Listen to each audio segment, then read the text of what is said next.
시청자분들은 저 포함을 해서 조금 새로운 걸 선택하고 싶어요, 항상. 왜냐면 다 알고 있는 내용이긴 하니까. 새로운 걸 선택을 할 때는 내러티브가 붙어야 돼요. 그거는 AI가 여전히 맞는 것 같습니다.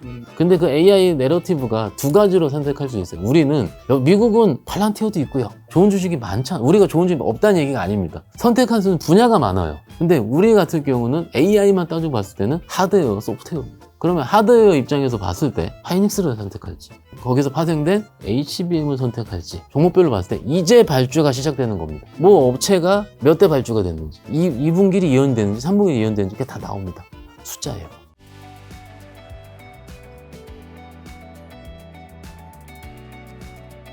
자, 아까 전에 좋은 섹터로 이제 조선도 언급해 주셨는데, 조선주들이 급등세 이어가면서 시장 기대치 크게 웃던 1분기 시작에도 밸류에이션 부담 목소리도 나오는데. 그러니까는 밸류에이션 부담을 두 가지로 볼 수 있어요. 일단 네. PBR 그리고 PER로 볼 수 있는데, 네. PBR을 제가 어제 살펴보니까 웬만한 종목 다 4-5배더라고요. 예전에 조선주는 한 배 넘으면 좀 파는 주식이었는데, 네. 그리고 PER 단에서도 업체마다 좀 다르긴 하니까 30배에서 50배 정도 수준을 유지하고 있고, PER 단 봤을 때, PBR 단 봤을 때는 상대적으로 지금 기준은 비쌀 수 있죠. 여러분들께서 좀 부탁드리고 싶은 건 이거예요. 레포트를 열어보면은 소위 그 밸류에이션 테이블이라는 게 있습니다.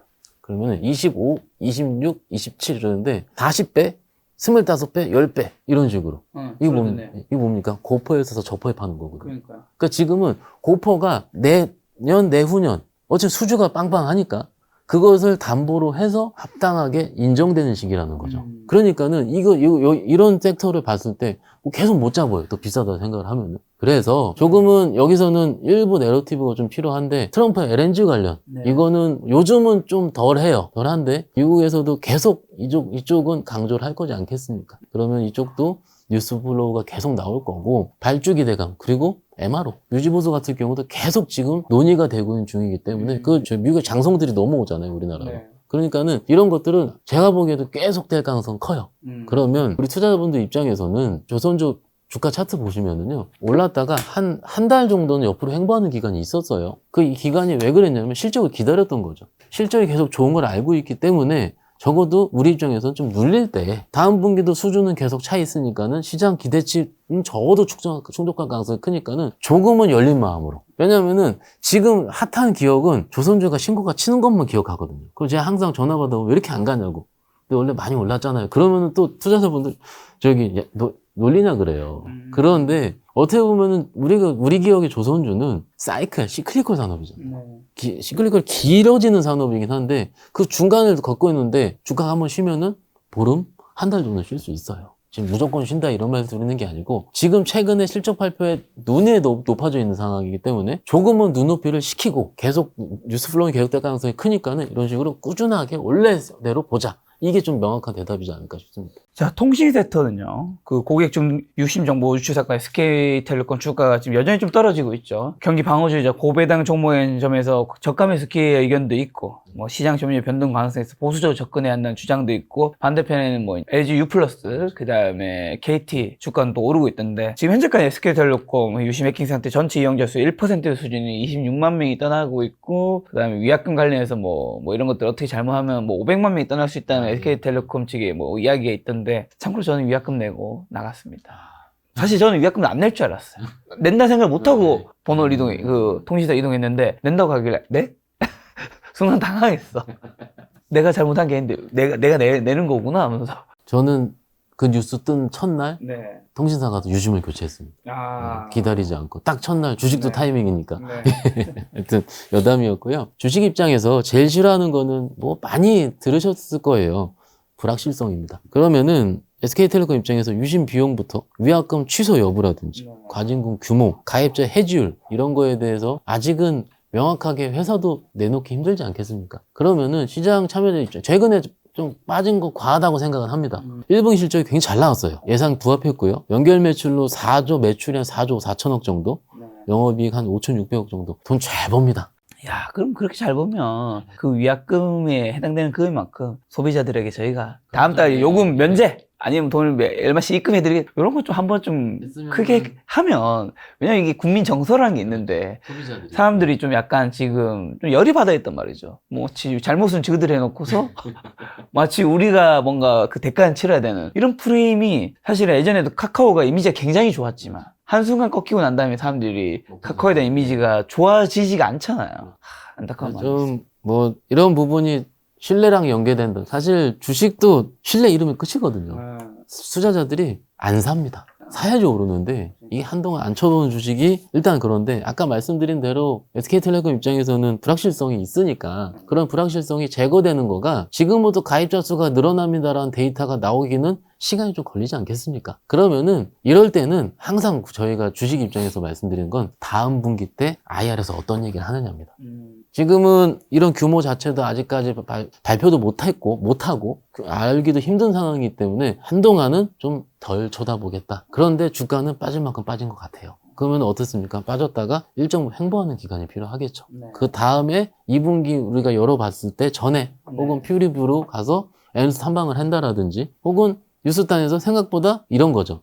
예상한 과징금 규모가 예를 들어서 500억이었는데 그것보다 나왔는데 100억이다. 그러면 400억 규모가 세이브가 되잖아요. 그것을 주가로 역으로 환산시킬 수가 있어요. 그런 식으로 뉴스 플로우를 잘 살펴볼 필요가 있는데 사실 아까 우리가 말씀드렸던 대로 조선방산, 뭐 화장품 뭐 이런 쪽보다는 개인 투자자분들이 많이 보는 주식은 아니에요. 매매 플레이를 하는 주식들이라기보다는 조금은 고배당주 그리고 외국인들 입장에서 봤을 때는 언제 많이 사냐면은 장 애매모호할 때 장 빠지고 있을 때 그때 많이 사지 않습니까? 그래서 원래 이런 통신주 같은 경우는 고배당, 내수주 이런 성격을 가지고 있기 때문에 시장 컬러를 살펴보는 것도 중요하다 이렇게 말씀드리고 있습니다. 저는 한국 주식 굉장히 많이 여쭤봤는데 그러면 하반기 한국 주식 시장 전망은 어떻게 보고 한국 주식 앞으로 뭐 사모아 가야 되는 거죠? 국내 주식의 하면 안 되는 시기가 항상 있었습니다. 11월, 12월. 왜냐하면 항상 하반기에는 대주주 양도세 부분 재작년에 해결이 됐고요. 작년에는 금투세. 어떻게 보면 좀 안타까운 부분이 주식하는 사람들이 그 부분을 기간을 꺼려요. 많이 수익 났던 것도 그 전에 팔아버리고. 그럼 가던 주식이 확 팔아버려가지고 꺾여버리면 아까 신뢰 말씀 매수세가 안 들어옵니다. 그러면 매수세가 안 들어와서 그 다음 분기 해결할 때까지 확인할 때까지 이게 버티기가 힘든 거죠. 그런 의미로 봤을 때 올해는 금투세도 어느 정도는 해결됐고 대주주 양도세도 해결됐습니다. 그러면 여태까지 매년 있었던 코리아의 없었던 12월 시기는 올해는 아닐 것 같습니다. 그러면 해볼 만큼 해보자는 거죠. 아까 제가 섹터를 여러 군데 말씀을 드렸지만 시청자분들은 저 포함을 해서 조금 새로운 걸 선택하고 싶어요, 항상. 왜냐면 다 알고 있는 내용이긴 하니까. 주가 보면은 이미 밑에서 올라가 있기도 하고. 그러면 새로운 걸 선택을 할 때는 하나의 내러티브가 붙어야 돼요. 붙어야 되는데 그거는 AI가 여전히 맞는 것 같습니다.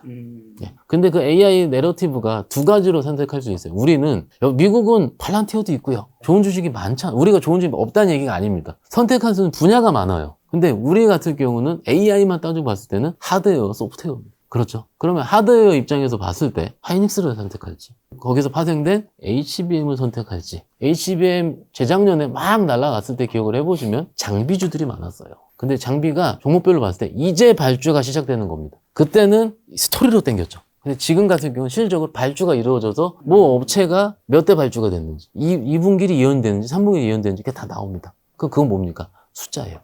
물론 주가는 이런 스토리일 때가 더 많이 움직이긴 합니다.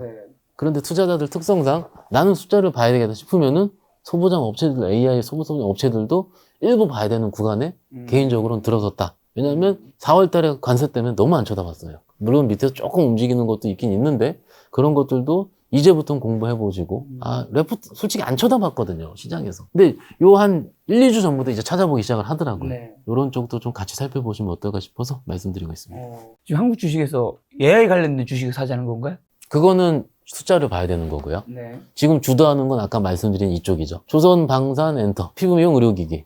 이런 쪽이, 이쪽에서는 매매. 이쪽은 숫자를 확인하면서 좀 바이언홀드라든지 이런 식으로 내 성향에 맞는 선택. 그럼 방산조선 엔터 피부 미용 의료기기는 사실 지금 주도하고 있는 거고 이 중에서 부장님이 좀 더 픽하는 거는요.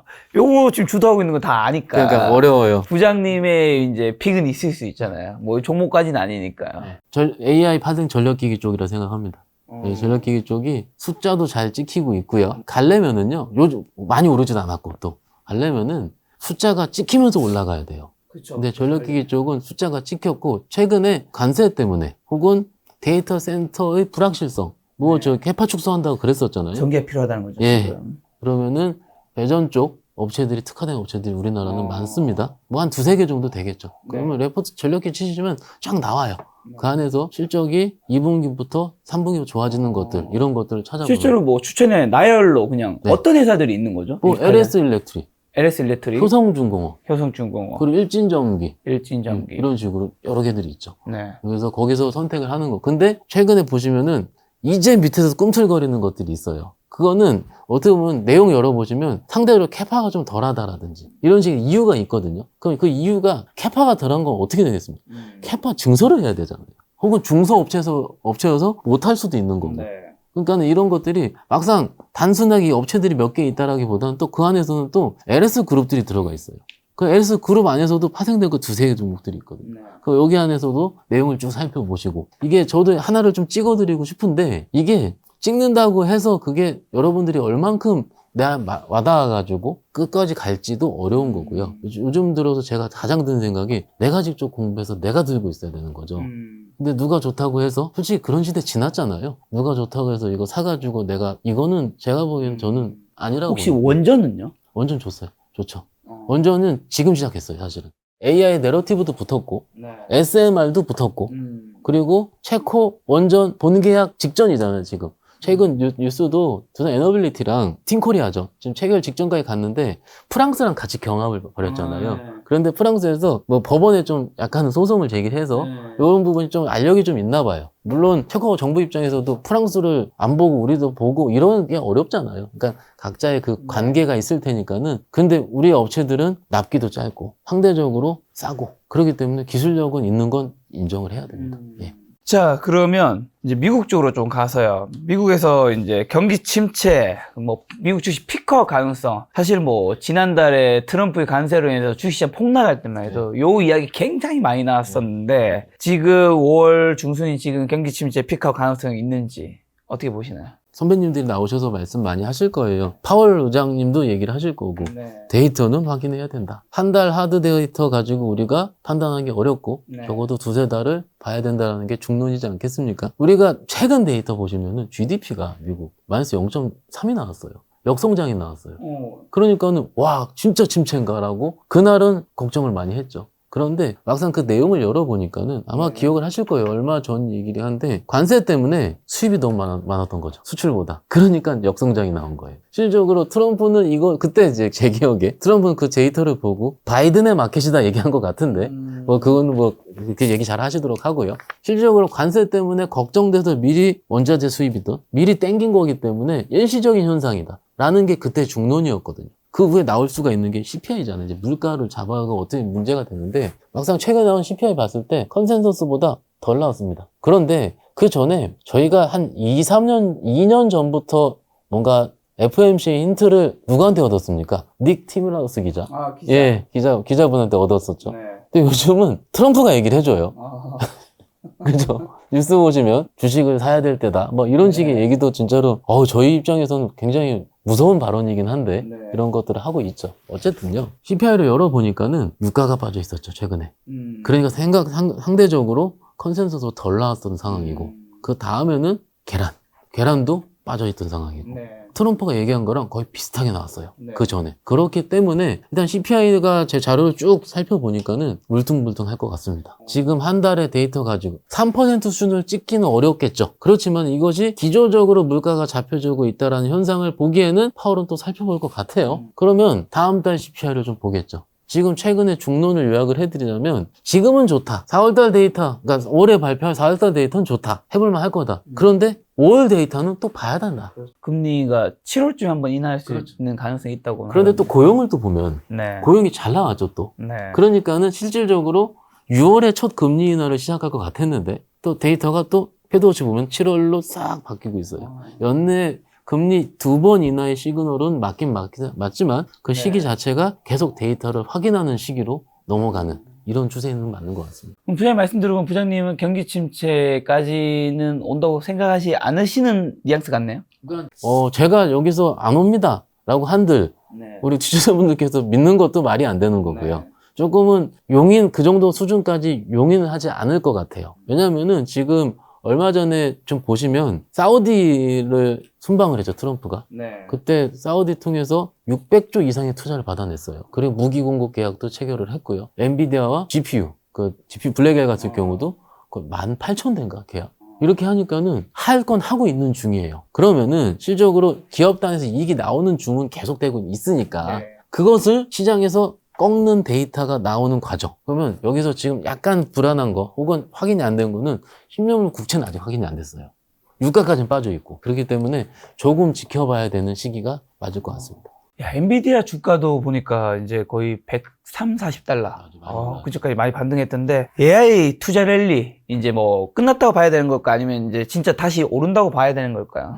그것에 대한 판단 과정 중에 있을 것 같고요. 네. 작년에 AI 막 좋을 때 기억을 해보시면 AI가 너무 올랐다 거품이다 할 때쯤에 기억해 보십시오. 마이크로소프트가 캐파 투자 좋다고 얘기했고 어디가 좋다고 애마존이 좋다고 얘기했고 이러면서 작년에 엔비디아의 상승을 이끌었던 거 기억을 하실 겁니다. 똑같습니다. 최근 두어 달 동안에 그런 얘기가 없었어요. 없다가 얼마 전에 실적 발표한 메타가 캐펙스 상향 얘기를 했습니다. 그리고 그날 마이크로소프트 재기업 같이 발표했는데 AI 여전히 좋다 라고 얘기를 했어요. 그러면 미국에서 제일 큰 회사 한두 개가 그렇게 얘기를 해보면 막상 작은 회사들은 아직 뭐 데이터 가이던스 제작하기 어렵다 할 수 있지만은 여전히 계속되고 있다라는 줌을 봤을 때는 제가 보기에는 이 내러티브는 계속 형성된 가능성은 크다. 그리고 GPU 가격이 인상 중이잖아요. AI 내러티브가 훼손될 때 기억을 해보시면 중국이 딥시크 사태 이후에 네. 자체 엔진을 개발할 수 있다라든지 네. 이런 부분은 충분히 산업의 성장 과정에는 있을 수가 있는 일이에요. 그렇지만 적어도 미국 빅테크 입장에서 캐파 투자를 했다는 단서를 지금 보여주고 그러니까 시장은 항상 확인을 하는데 그 얘기한 지 얼마 안 됐거든요. 그때부터 오르잖아요. 그게 확인하고 싶어하는 그때는 그 전에는 관세 때문에 힘들어 죽겠는데 지금은 계속되는 과정이 있으니 조금 더 확인해야죠. 그러면 5월 말에 아마 엔비디아 실적 발표 있잖아요. 네. 그럼 엔비디아 실적 발표 때 어떤 얘기를 해주느냐. 여전히 진행되고 있다. 젠상 회장님이 얘기를 하겠죠, 또. 젠셀 코멘트가 어느 순간부터는 이제 사람들한테 약간 좀 뭔가 임팩트 있는 얘기는 별로 안 나오고 있는 것 같아요. 왜냐면은 거기서 시장에선 추가적인 수요를 더 원하는 거죠. 그러니까. 근데 이미 이익률이 정점에 달하는 상황인데 여기서 추가적인 얼만큼 이익률이 더 좋아질지 이것도 좀 개인적으로는 주가 입장에서는 좀 의문이긴 했었는데 그 올해 초에 CS 행사라든지 이런 거 기억을 해보시면 뭐 퍼블릭 에이전트라든지 이런 식으로 진일보된 거를 보여주는 과정이 나올 거거든요 지금. 그러니까는 이런 것들이 조금 얘기가 좀 더 되면 우리가 AI 특화가 되면은 상대적으로 우리가 HBM 얘기 많이 하는데 네. HBM4 커스터마이즈드 고객화 특화된 다품종 소량 생산대 이런 쪽가 아마 내러티브도 형성이 좀 되겠죠. 이런 것들이 진화하는 과정이라 생각을 합니다. 그런데 항상 말씀드리지만 작년만큼의 폭발적인 것을 기대하시는 것보다 지금은 시장의 진화 과정을 계속 확인하시는 과정이다. 이렇게 보는 게 맞을 것 같아요. 자, 그럼 앞으로 하반기 미국 시장 전망은 좀 어떻게 보시면서 지금은 한국 주식과 미국 주식 뭘 해야 되는 순간인가요? 저는 상대적으로 국장을 좋아합니다. 네. 저번에 왔을 때도 말씀을 드리긴 했는데 뭐 좋아해서 드리는 말씀 이걸 다 아니고요. 각자 괜찮을 것 같습니다. 각자. 국내 투자자분들이 많이 가진 주식 저희가 기사 보면 다 나오잖아요. 엔비디아, 테슬라, 쏙쓰리라든지 반도체 이런 쪽이잖아요. 그런데 이쪽 자체가 다 아시다시피 중국과 무역 분쟁 중에 매크로 확장에 꺾인 것들입니다, 지금. 그러면 적어도 최근에 90일 유예를 했고 2차 협상이 진행되는 중이니 이 중간에는 그걸 꺾을 만한 기제는 아직은 안 보이고 올라온 거에 대한 일종의 기간 조정 과정은 거칠 수가 있긴 하겠죠. 네. 그렇지만 지금 추세가 일부 유지되는 건 맞아요. 그럼 미국 빅테크는 유지되고 그리고 국내 입장에서도 빅테크가 유지가 되면은 적어도 삼전 하이닉스가 자리를 잡아주고 있으면 시장 자체가 조금 우리는 적어도 PBR 관점이든 PER 관점이든 싼 업체들이 많잖아요. 그러면 싸기 때문에 좋다 이런 말씀 드리는 게 아니고 적어도 급락이 나오면 올라오더라고요. 네. 시장은 쌀 때는. 그러니까 이런 시장이 계속 펼쳐질 가능성이 큽니다. 그러면 제일 미국이 더 좋다 한국이 더 좋다 이런 부분은 제가 보기엔 투자론적으로 옳지 않다고 보고요. 각자 우리 투자자 분께서 예를 들어서 이런 질문 많이 받아요. 약간요. 테슬라 밸류체인에 있는 2차전 주식이 뭐예요? 라고 했을 때는 테슬라가 낫지 않겠느냐. 왜냐면 테슬라가 올라가고 같을 때 우리가 몇 년 전에 미국 주식을 상대적으로 접근하기 어려운 시기가 아니잖아요. 그렇죠, 그렇죠. 2, 3년 동안 많이 바뀌었잖아요. 그러면 이런 아이디어 있으면 테슬라가 남는 거죠. 그런데 국내 시장 안에서 내가 2차 전지가 좋을 것 같으면 뭘 선택할 거면 테슬라 밸류체인 선택하는 건 맞다는 거죠. 접근이 좀 다르지 않겠습니까? 네. 이런 식으로 좀 생각해 볼 필요가 있다는 거예요. 그리고 두 번째, 만약에 우리나라의 특성과 국내의 특성과 미국 특성이 좀 다릅니다. 미국 특성은 어떠냐면 꾸준하게 올라요. 꾸준하게. 종목들이 올라가면. 그러니까는 시청자분들 특징에 따라서 나는 변동성이 싫어 라고 생각하는 투자자분이 계시면은 상대적으로 미국 주식이 편할 수 있습니다. 네. 그런데 우리 주식은 뭐라 그럴까요? 조금 제가 선택하기가 어렵다 그랬잖아요. 초반부에. 우리 주식은 조금 변동성이 큽니다. 포모를 만들어내고, 그리고 좋게 얘기하면 단기간에 수익이 잘 나요. 한번 붙으면. 위에서 물리면 또 한참 물려요. 또 6개월 동안.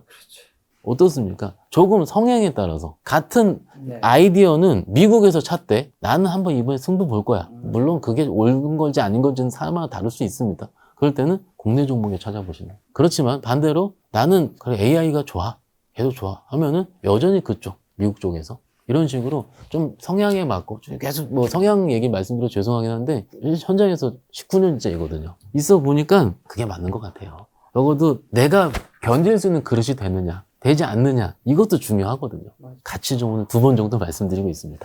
자, 마지막으로 그럼 앞으로 하반기 주식 투자 포인트나 눈여겨봐야 될 변수 찝어주시면서 개인 투자자분들 어떤 전략 시장에 대응해야 될까요? 일단 저희가 작년까지 시장은요 이상하면 팔아야 됐어요. 국내 주식 보셨던 분들 다 아실 겁니다. 이상하면 팔아야 되는 게 뭐냐면은 국내 주식 입장에서 봤을 때 자금이 한정돼 있었어요.